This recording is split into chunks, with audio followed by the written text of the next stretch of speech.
viable, that will actually be able to build compact mixed-use infill development and pair it with protected bike lanes and high-frequency, high-quality transit, so that it actually is viable for someone to have an alternative way to get to work. Again, so I can't, I know Orange County is kind of a different beast, but that's just letting you know how in San Diego we're tackling that. And then the zero waste, that's a whole other story, but that's another key strategy. We already talked about trees, did. Oh, and so another component I want to highlight that we did in San Diego, because we're the first climate plan that we know about, because we spoke at some national conference recently. We actually prioritized what's called environmental justice communities. So those are low-income communities of color that have always been on the front lines of carbon pollution. In San Diego, it's called south of the 8. We have an 8 freeway that goes east to west, and anybody who lives south of 8, unfortunately, has been bombarded by toxic pollution, because that's where a lot of our industrial operations are. That's where our Navy shipyards are. That's where our commercial shipyards are. They have asthma rates that are through the roof. Don't even get kids' asthma rates in those communities compared to kids who live in La Jolla or some wealthy white neighborhood to the north. They're night and day, and it's only because those kids are their vulnerable lungs are being exposed to so many toxic pollutants. And so the idea is that these are the communities that, because they've suffered and been on the front lines and continue to be on the front lines, deserve the benefits. So when we're talking about what kind of, co-benefits, what kind of infrastructure, where we're planting trees is in these communities first, right? That's a strategy we've agreed to at the City of San Diego with our council and mayor. Where we're investing protected bike lanes first is in these communities. Where we're building public transportation is first in these communities, because they deserve it. Also, of course, these are lower income communities. Again, probably foreign to many of us in this room. There's a lot of people who cannot afford a car, who are working minimum wage jobs. But guess what? For any kind of economic mobility, you need a car, even in San Diego. And so the idea being that, hey, we need to make sure that there's viable public transportation for upward mobility for these communities. So that's just a core component that I think is really important. And I know at the state level, it's actually, again, you don't have time for that, but at the state level, that's been a huge point of conversation with any kind of climate legislation, is how do we make sure that disadvantaged communities get the most benefits, because they've suffered the worst, and they continue to suffer from the worst pollution. So going quickly through this, how to create a climate action plan. So remember how I told you that we got money from the federal government during the recession, and we said we did set up a public advisory committee. We also did have an internal interdepartmental team. I don't work at the city, sorry. So I worked there for 8 years, so it's like I still say we. And we did hire oh my God, I just did it again. The city of San Diego did hire technical consultants to help obviously do kind of the math and do the analysis of how much, where the emissions were coming from. So it's an inventory, basically, of kind of like, okay, where's the baseline? Where are you at? And where are the emissions coming from? And then, where do you have to get to? What's the number to hit the state law? How much you need to reduce your carbon emissions? And then they also had to identify for every single strategy, like the 100% clean energy strategy, our transit bike walk strategy, or zero waste strategy. Each of those strategies has its own carbon reduction target, right? So it's not just that we set this target and then we identify these strategies and we hope, wish, pray they work. We've actually done the math and said, did it from the bottom up. Actually, each of these strategies, if you add them up, will get you to your target. But that's not done by me, or that's done by experts. So that's the consultant part. That's the measure emissions just talked about. I think it is always important, setting the vision, goals, targets, values, and that's where I think that's the more people in the community that you get involved and engaged. If you are developing a climate plan at the forefront, at the beginning of the planning process, the more buy-in you're going to get, and frankly, the more perspectives, and that's a good thing. So that's the strategies we just went over, our 100% clean energy, that's, again, to me, a math equation. The opportunities and challenges we talked about, I think everybody here is aware, retrofitting our urban landscape is not easy. Frankly, the 100% clean energy, that gets the most attention for us media-wise, but that's the easiest target that we have, because it's easy to control. It's just on a grid. We just purchase clean electricity and it gets put on the grid. When you're talking about asking people to change their behavior, or take public transportation to work in certain neighborhoods, or ride their bike. I mean, or to be okay with living in a community where maybe you thought would always just be single-family homes, and then suddenly on the main corridors, the busy corridors, there's density going in. There are always fights around that. There are always fights. And so, I mean, I can't think of any community that wouldn't have a fight over that, because people just, like I said in the beginning, people fear change, and it just requires a lot of massaging, you know, and effective public education and outreach.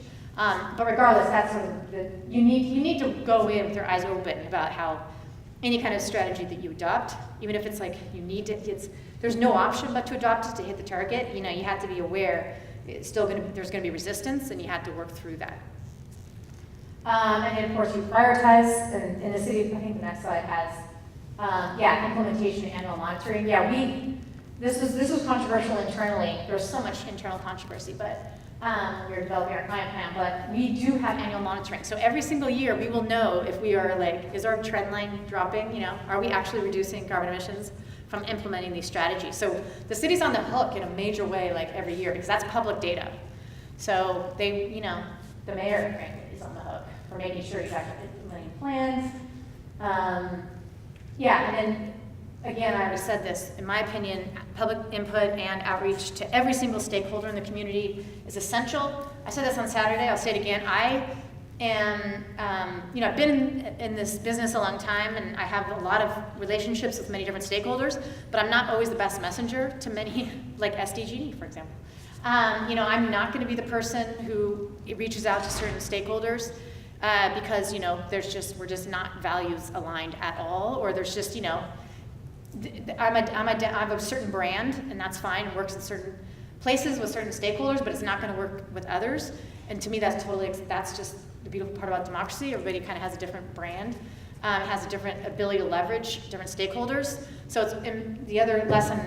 No, I think I have that on the next slide. Sorry, I'll get through that. But lessons learned is that you always, if you're working on a plan, this is like your baby and something you care about. You always want to build your own coalition of supporters and figure out like who's the best messenger to what stakeholder, because that matters. The messenger matters. I mean, there's just no getting around that.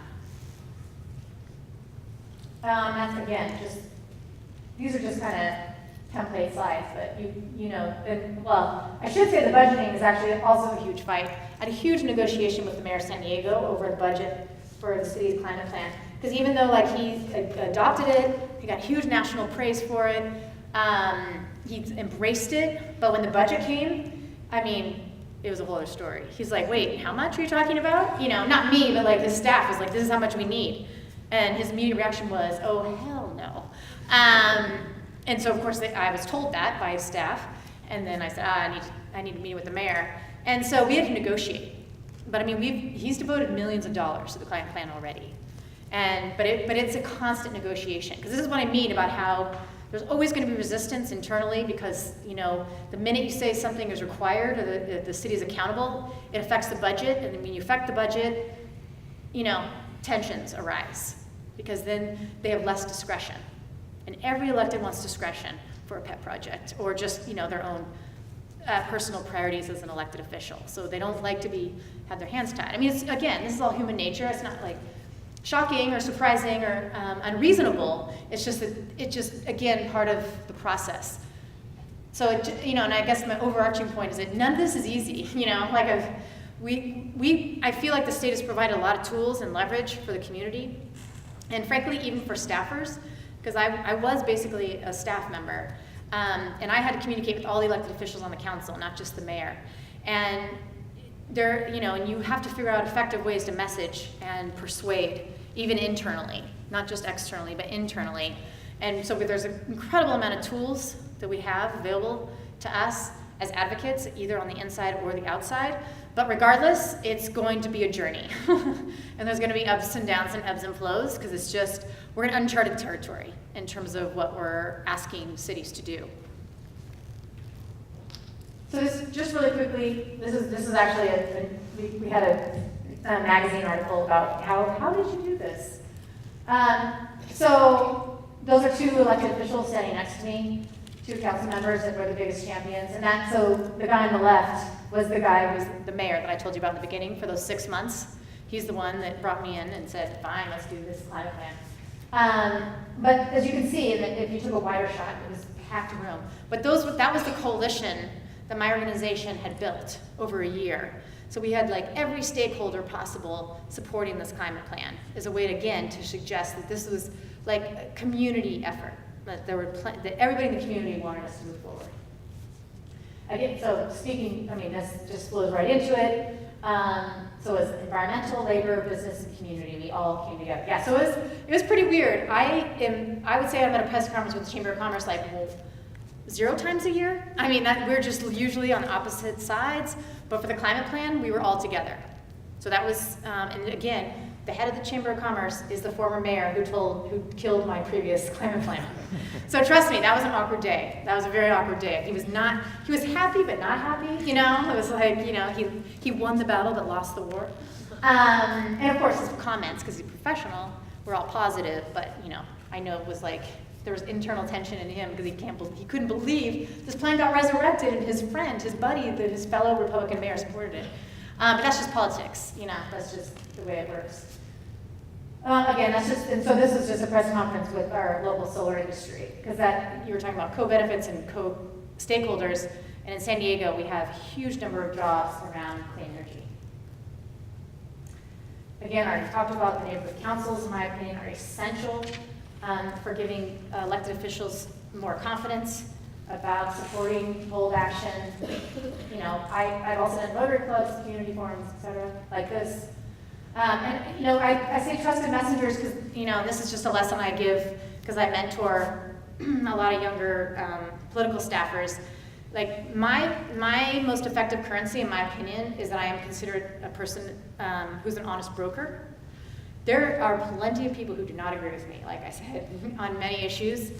But that's different than whether they respect me. And so the reason, in my opinion, I've been able to move public policy forward is because if, you know, we get this magic alignment in the stars like we did with the climate plan where we have kind of bipartisan support, at the end of the day, the mayor only calls me and has meetings with me because he trusts me, even if he doesn't always agree with me. And by the way, we don't agree on many issues, which is totally like the charter statement, which is totally fine. You know, that's just part and parcel of politics. It's not personal, just, you know, we have different priorities.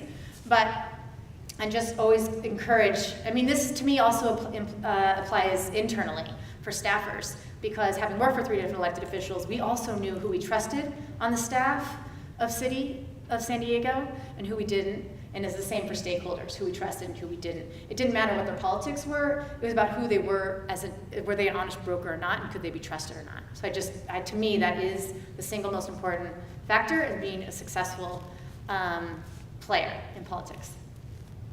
And then elected officials, we'll get to that, I think that's my next one. Keep going. And also, never underestimate the value of the media to help you move a public policy idea forward. Again, I've been in this game a long time.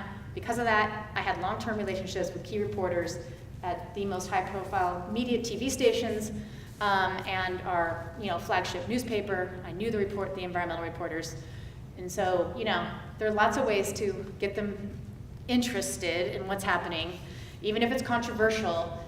You want to make, you know, when you're working on an issue and you want to get it over the finish line, you have to keep pushing the issue to the top, because there are just 1,000 different issues that can sort of take over and overrun what your public policy issue is. And so it's essential, in my opinion, to partner with the media as much as possible. And what I said on Saturday too is that my biggest platform for interacting with the media these days is Twitter, which is crazy, but it's the truth. When I realized that every single reporter, I mean every single one, I don't care what, nationally too, I don't care what paper, they are on Twitter like 24/7. And so normally in the past, you know, you'd have to call or email and hope that they picked up the phone or hope that they answered your email or even cared. But now if your presence on Twitter and they're just kind of, you know, reading their feed and they're, you know, you're getting more and more followers, you're becoming kind of a thought leader, then I get called by the media all the time. So my little organization that we started a little over a year ago had 100 media stories nationally. That's crazy. I mean, truly, and I say that I'm not trying to brag, I'm literally saying that's the potential and power of Twitter. And I know it seems, you know, it's a foreign entity, but that is how the New York Times called me, because of Twitter. I mean, what? I mean, I agree, like, it's crazy to me, but all those reporters are, like, they're tracking who are, like, the players in a so if they decide, oh, we're gonna do a story on San Diego that just passed this climate plan, They're like, who's in this, who's on Twitter talking about this, and who's being like identified as one of the key players. I mean, so I just throw that out there. I know, and that's, again, a whole other training session on that's possible, but the media is a central partner. Oh, and then we've already been over this. I mean, I talk about the leverage that we have because we have, you know, this set of laws in California that are beyond anything I think any other state has, and so it just allows us to push the needle in a way that I think would not be available to you in any other state. And the vision of leadership, so that's one of our elected officials. I mean, so we talked about I totally believe in an internal champion. So you do, if you're on the outside, you do want to figure out who has a passion for this within the city that you might be working in, or even if, again, I was always a political staffer. I've never been a staff in the bureaucracy, but I always identified, as a political staffer, identified who in the staff bureaucracy was kind of with me, and then I could trust, and then I would always partner and pair that person and develop a relationship with them and get my elected officials to get to know them, and we'd have our own little special thing going on that nobody knew about, and then we'd figure out how to move things through the system. So I believe like internal partners, like in political offices, internal partners in city bureaucracy, and then of course, there's just no question that, you know, the outside partnerships and coalitions that we discussed are essential as well. And then, you know, but it is essential that you do have elected support. I mean, that probably also goes without saying. You can't, like, if this Republican mayor had decided not to move this climate plan forward, it also probably, you know, would not have gone very far, or the plan would have been watered down significantly. So that's, you know, there's a lot of things going on that I think factored into his final decision to adopt this, you know, the most ambitious climate plan in the nation. But at the same time, you know, there was a part of him that was embracing the idea of being bold, and that you do kind of need, if you're evaluating the city that you're living in and thinking about how you could move policy forward, you do want to think about who could possibly be a champion for you that is an elected official. Like, hopefully already has that. A little is already a priority of theirs. I mean, you do need somebody who's an elected official to be a champion as well. Oh, and this, like I was already asked earlier, what are the co-benefits of, you know, the jobs, the business, clean air, better health, all that good stuff. Yeah, saving the world, just that little thing. Oh, this final slide, these are just about the jobs. Like, I think this statistic is crazy, that there are more jobs in the solar industry than in all three monopoly electrical utilities throughout the state. Like, that's how fast growing the solar industry is, and that's how many people they're employing. I think that's crazy. Oh, and this is just San Diego. We have a lot of jobs along in San Diego.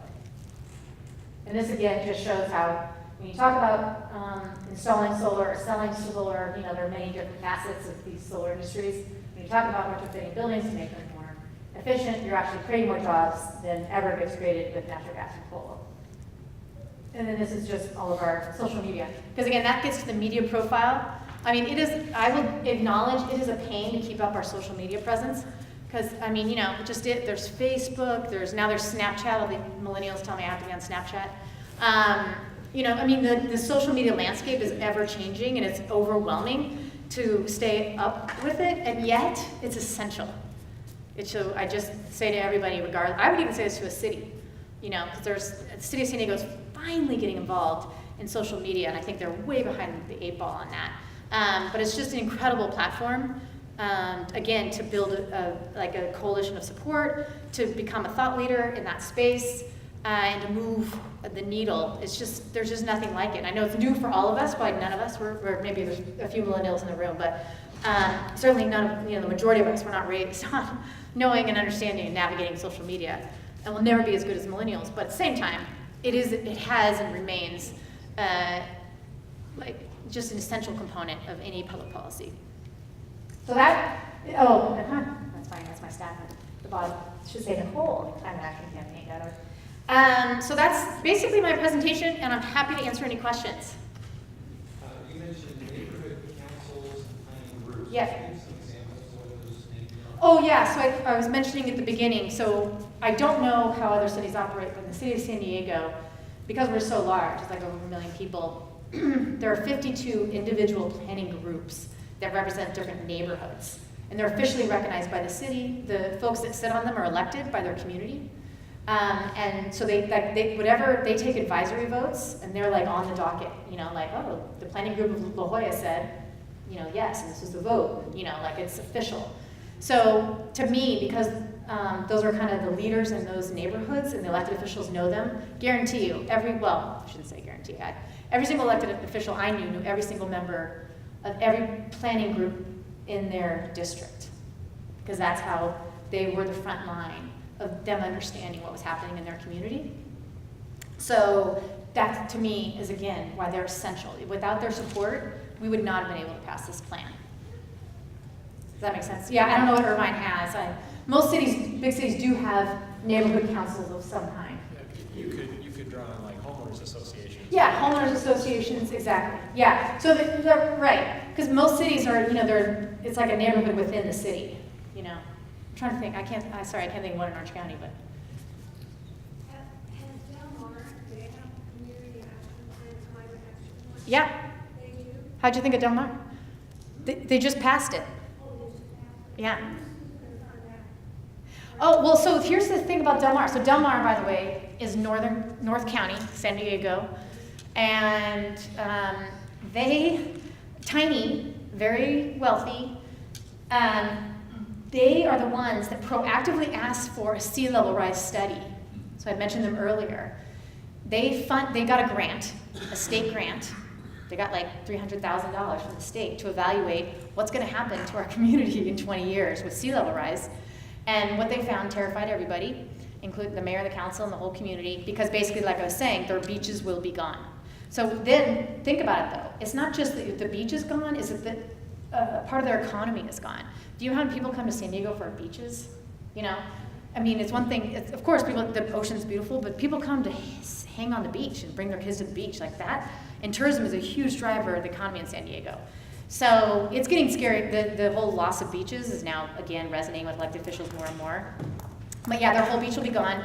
And like I said, Amtrak has a railway right on the water there too. And they basically said, we're gonna have to move it. They have water and sewage pipelines right there on the cliffs. They have homes. So they're actively having regular meetings that are packed, by the way, with homeowners. Because they've been publicizing this, trying to figure out what to do next. So they don't know how they're gonna pay for it, but they know they're talking about what I mentioned earlier was managed retreat. You cannot you cannot like armor the coast. Like who pays for that? Well, a lot of people don't necessarily, because it's not sustained, it doesn't necessarily last because the ocean's too powerful, the changes are just, you can't necessarily armor the coast successfully for a long time. So it's like, how many millions are going to invest in armoring the coast if it's only going to last for 10 years? You know, how many millions when you should be thinking about, well, how do we move back our coastline? So anyhow, that's Del Mar of sea level rise. And it's not happening fast enough. So a lot of these conversations are not happening. But in San Diego, by the way, because obviously we're a coastal city, and there are many other cities in Del Mar, and so they're watching their cliffs like a road. I mean, you know, and people are noticing, but very few elected officials are willing to have that honest conversation, because that is the exact question: who pays for it? Is it the homeowners? Like, are we protecting personal property, and are we all paying for that? And they would argue yes, because it's a regional resource or a city resource. But I mean, these are the tensions. Like, this is how hard these conversations are going to get. And those are probably the easy conversations we're going to have, to be honest. Well, the Coastal Commission mandates that communities provide access to all individuals. Mm-hmm. So it seemed logical by extension of that everybody is responsible for preserving our coastlines. But my question is, one thing that I'm not seeing here, and perhaps I missed it, was that we're talking largely about the source of energy rather than the amount of energy consumed by businesses and individuals. Yeah. How do we reduce that? When we look at the city of Irvine and the fact that it's a master plan community, yes, but it's a master plan community based on a 1950s paradigm.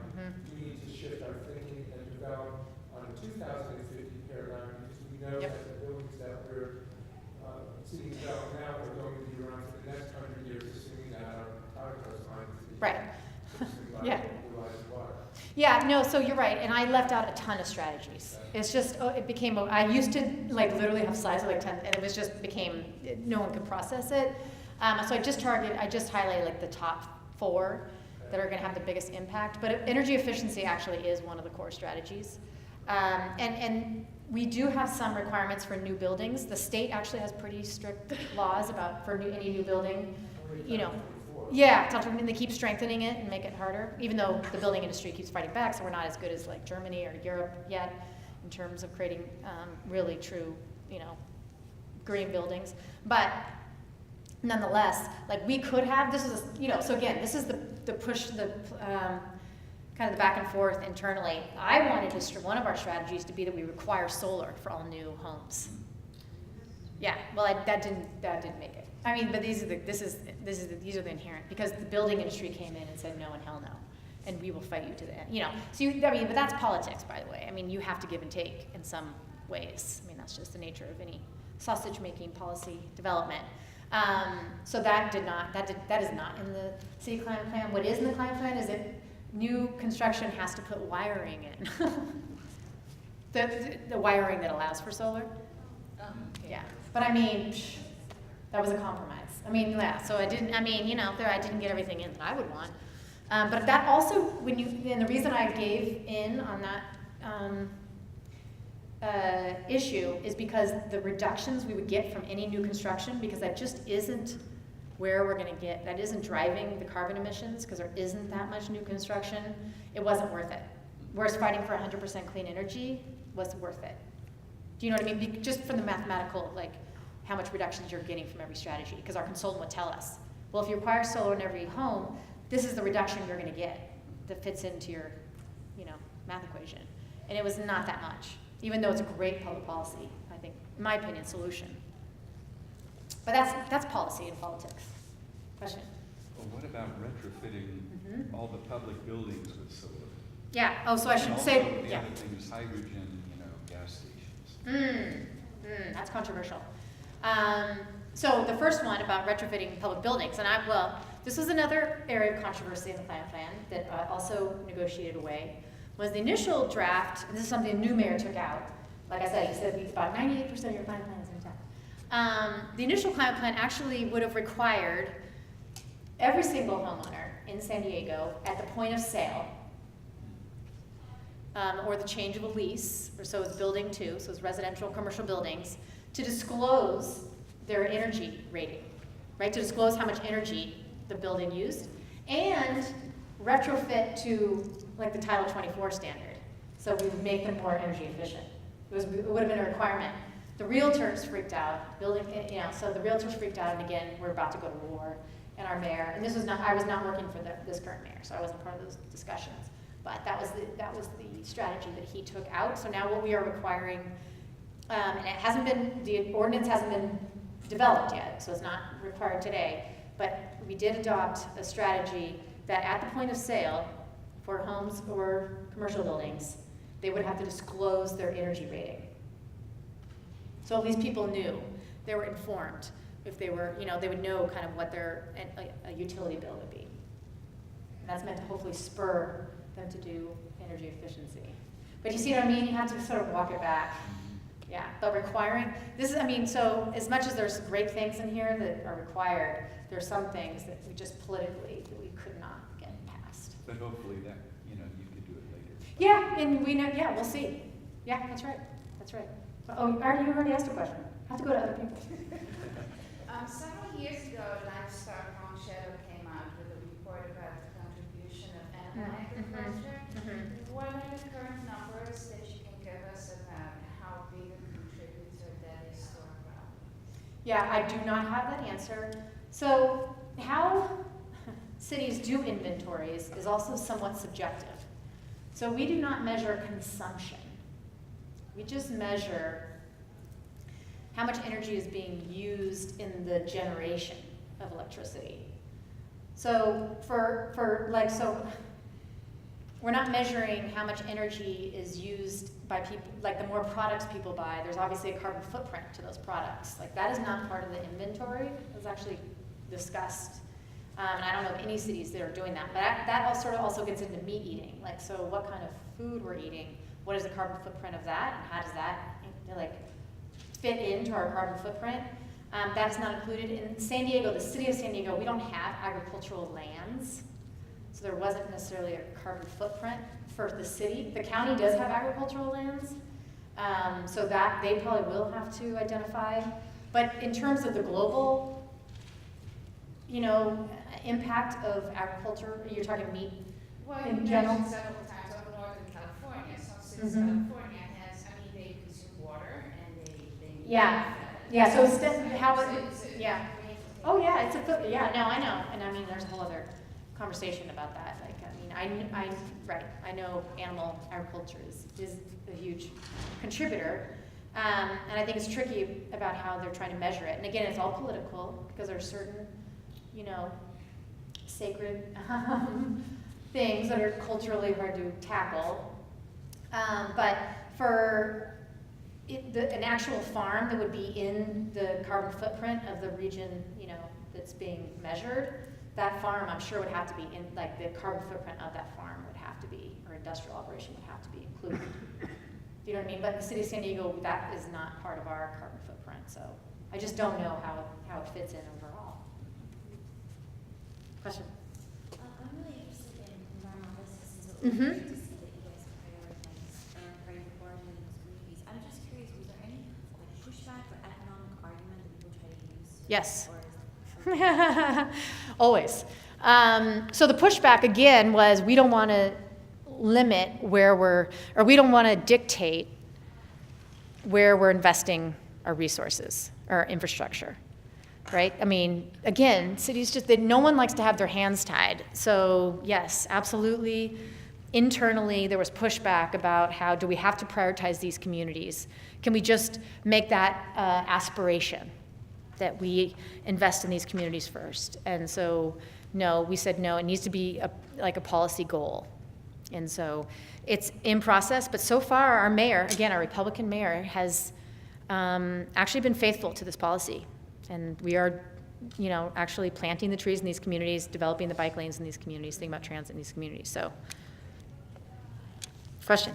Yeah, regarding moving from suburban to urban. Yeah. In some cases at least, there's certain components that will make that appealing to people Mhm. and willing and interested to do that. And I read at one time that, part of that is that as far as density, the buildings, residential buildings should not be more than 4 stories. Mhm. Otherwise people don't feel engaged in Mhm. the community. So what could you speak to that as opposed to these multi-rise buildings? And in addition, shops need to be along the street and not in a mall somewhere where maybe you can walk there. Oh, yeah, no, exactly. Yeah. No, I mean, that's the idea behind these compact mixed-use developments is that, right, you are sort of putting everything together in a convenient way. So it's, it's a benefit and people view it as like an improvement to their community. I don't know the exact standard, the best practice, but I'm sure there are. I'm not a planner, or architect or anything, so I'm sure there are best practices about exactly how much density is needed so that you're still preserving community character. I mean, you always want to be careful. I mean, again, we are not the first, in San Diego, we are not the first community to try to increase our housing supply. By the way, we have a housing crisis in San Diego because rents are extraordinarily high, home costs are extraordinarily high, probably true in Orange County as well. But again, existing communities push back. They don't necessarily want affordable housing in their neighborhood for whatever motivation that is, or mixed-use development. So it's always a balancing act between, trying to, add a little density, but being faithful to the community so they still feel like, the majority of their character is maintained. And so this is where design comes in. I think people in the industry knows the balance. In Irvine, we have a lot of new development. So it's somewhat different, at least in some areas. So it's like Are they getting to 4 stories in Irvine? oh yeah. Huh? Oh. And the community is okay with that? Well, it's basically a new area. There wasn't Oh, I see. It's an identified kind of, this, in this area, we're gonna go higher? Oh, okay, okay. That I'm wondering, those people in those high rises, are they really going to get out and go on the street and walk? Is there not, on the first floor, like, commercial business? Oh. There's malls that maybe you want to, but who really wants to? Yeah, I mean, that's the problem, because well, you guys do have bike paths, by the way, which no other community has, just so you know, if you don't, yeah. Bike down 10 stories? Well, you'd be surprised, I mean, the bike would be like probably in the parking structure, in a locked gate or whatever. I mean, I mean, I'm sure a lot of people here have been to Europe or Amsterdam. Have anyone been to Amsterdam? I mean, it is designed for people and bikes. I mean, so they have that down. I mean, there are ways to design things so it makes sense. It's just that it's foreign to us because we grew up in a suburban sprawl with cars. I mean, I did here in Orange County. So that's foreign to me because I'm like, I've never seen it or experienced it or felt it. But if you talk to Europeans, they're like, yeah, this is normal. That's normal design for us, so that doesn't seem like, unrealistic. But I agree, though, it has to be embedded and planned in the community so it actually is viable for people to walk places. I mean, and that I don't know about for Irvine. And just one more thing, that there might not be big parks, like they might be in the suburban areas, in these new areas. There does need to be greenery, Uh-huh, mm-hmm. trees, shrubs, something. Well, yeah, that's what I was talking about, design. I mean, that's when you really want, like, design criteria and guidelines for these cities. So it helps the community feel more comfortable and that, yes, this is something we could support because there's these other amenities that would improve our quality of life. But yeah, that's why you have to be engaged and involved, right, to fight for those things. Did you already ask the question? Well, I just feel bad. Can I ask some other folks? Hi. So I have a question on the implementation of the connection plan. Mhm. From the original, like, developing the connection plan policy. Oh, okay. But what I see now is that most of the caps are adopted and it just stays there. Right. So, climate action plan itself cannot reduce any GHG emissions. Right. So, and every year you wait for the caps to be implemented, you lose some GHG reductions. Yep. So I'm asking now, do we have any ideas of how to encourage the cities to Yeah. implement their plan and also get funding for those implementations? Yeah, and that's where I was getting to. So in the city, it was an internal fight, but we do have annual monitoring requirements and an annual report. So every year, the mayor has to report out on exactly what strategies he's implemented and exactly what carbon emissions or not they've achieved, like whether those strategies have been successful or not. And if they haven't, then it's up to me, my organization, and others as watchdogs to say this is not sufficient. You need to do more. And one of the problems that I could say to the mayor, like I was mentioning earlier, the budget, which I already had tense negotiations with him this year, I would say next year, well, this monitoring report is unacceptable. You're not moving the needle at all. Like we need this much more dollars in next year's budget. I mean, that's the thing. You're right. Plans usually sit on a shelf. That's why, to me, the legally binding nature of the city's climate plan is why the mayor, is more willing to, be accountable. If we had just developed a plan, again, that was just voluntary and aspirational, I would have no leverage. I would be priority number 100. And it wouldn't matter what I said. It would just not be, it would not be implemented. But that's why now that he's on the hook, or the city is on the hook for the 2020 and 2030 targets, like they're motivated because otherwise, they know people are just waiting to sue them and hold them accountable. And it's bad PR, by the way. So that's the elected officials. Like elected officials don't like bad PR. Mayor doesn't want to, he's gotten so much positive press from passing this ambitious plan nationally. And he tells me that. He can't believe what kind of reverberations it has had positively for him. But at the same time, he also knows, like, if next year he's not implementing it, I can do the wave of negative press for him because he has ambitions. It's not true for every elected official, especially the smaller cities, probably not true, but I'm in a big city. Big city elected officials have long-term political plans. So when you are talking about PR or, questioning their leadership, that's leverage for me. So in the city of San Diego, that the fact that it's legally binding is leverage. The fact that there are annual reporting requirements, he has to go public with this report, has to present it to the city council, so it's a big public hearing. You have watchdog organizations like mine, holding him accountable and the whole city accountable. Then we can actually implement it. But that's why in the 9 cities I'm working in the city of San Diego, the majority of them will be legally binding. And that's what I was, I started talking about how and why we're making those plans legally binding, because they're all updating their general plan. And it's going to be mitigation. So it's also the CEQA hook. It's like, if it's in their mitigation under their California Environmental Quality Act requirements, it's another hook for us to make sure they actually implement it. Does that make sense?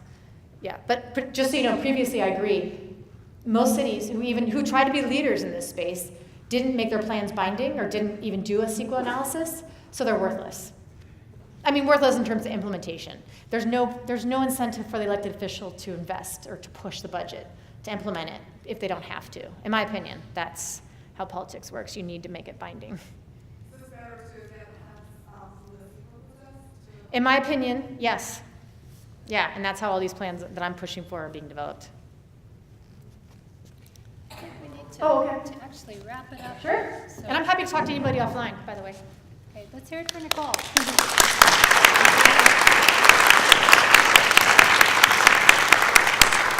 Thank you so much for being here. Thank all of you for being here. Please Yes. stay and have some refreshments. Just a couple real quick announcements before you leave the room. One is Orange County for Climate Action has plans